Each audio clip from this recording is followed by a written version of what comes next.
الديناميات الجديدة للمسألة الكردية. پرسی کورد و هێزە نوێیەکەی و ئاسۆکانی داهاتووی ناونیشانی سیمینارێکی ناوەندی توێژینەوەی کەناڵی ئاسمانی جەزیرەی قەتەری بوو کە 2 ڕۆژی خایان 2 مانگ بەسەر پرۆسەی ڕاپرسی هەرێمی کوردستان و شکستە چاوەڕوانکراوەکەیدا تێدەپەڕێت. لە دەوحەی پایتەختی قەتەر ژمارەیەک لە شارەزایانی دۆخی کورد و بوارەکانی مێژ و سیاسەت لەبارەی پرسی کورد و ئاسۆکانی داهاتووی قسەیان کرد.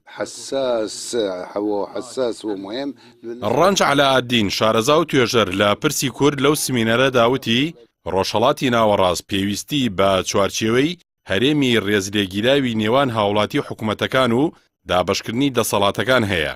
ئەگەر وا نەکرێت هەستی پەراوێزخستن بەردەوام دەمێنێتەوە وەک چۆن کورد و سوننە لە عێراق ئەو هەستیان هەیە.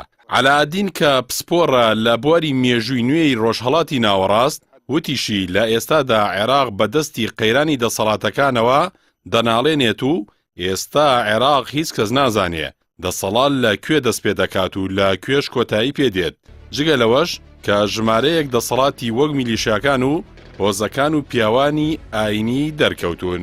مركز الجزيرة للدراسات على هذه الدعوة الكريمة لای خۆیەوە حەیدەر سەعید توێژەر لە ناوەندی عەرەبی بۆ توێژینەوەی سیاسی پێیوا بوو ئەوەی لە پرۆسەی ڕاپرسی گرنگترە بوونی کۆڕایی و سازانی نێوخۆیی کووردە لە سەر سەرۆکایەتی و شێوەی دەوڵەتە نوێیەکەی و هەروەها ڕەزامەندی هەرێمی و نێودەوڵەتی بۆ دەوڵەتەکە.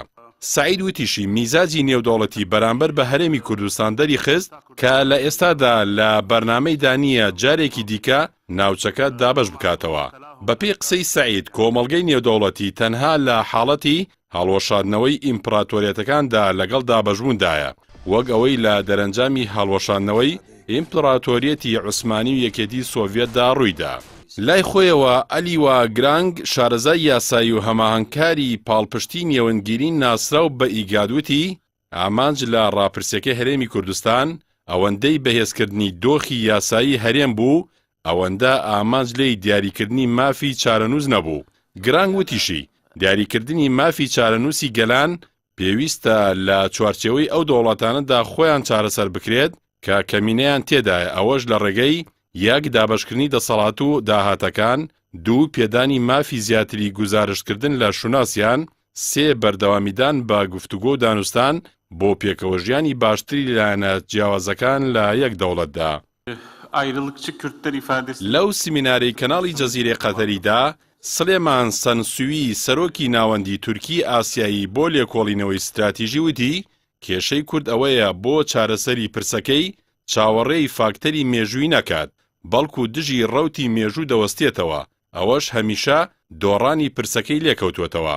لەبارەی داهاتووی پرسی کوردەوە لە ناوچەکەدا محەممەد موختار شەنقیتی مامۆستای ئەخلاقی سیاسی و مێژووی ئاینەکان لە زانکۆی حەمەد بن خەلیفە لە قەتەر پێی وایە 3 ڕێگە لە بەردەم کوردایە.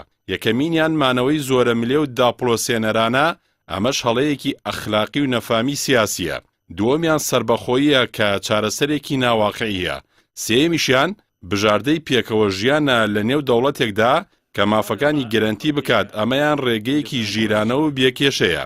فەرید ئەسەسەرد سەرۆکی ناوەندی کوردستان بۆ توێژینەوەی استراتیژی لە ڕێگەی مانگی دەستکردەوە بەشداری لە سمینارەکەی دەوحە کرد و ڕایگەیان ئێستا هەرێمی کوردستان لە کۆتایی قۆناغی سەرکردەی کاریزمای مێژووی و سەرهەڵدانی سەرکردەی خاوەن عەقڵێتی نوێدا دەژی. ئەمەش بواری دەرکەوتنی میکانیزمی نەتەوەیی نوێ بۆ داخوازیە ڕەواکانی گەلی کورد دەڕەخسێنێت. ئەسەسەرد بە پێویستیشی زانی کورد لە نێو خۆیدا و لەگەڵ بەغداشدا چاو بە خۆیدا بگێڕێتەوە. عن ضرورة التفاوض بين الإقليم والمركز على أساس الدستور وهذه القضية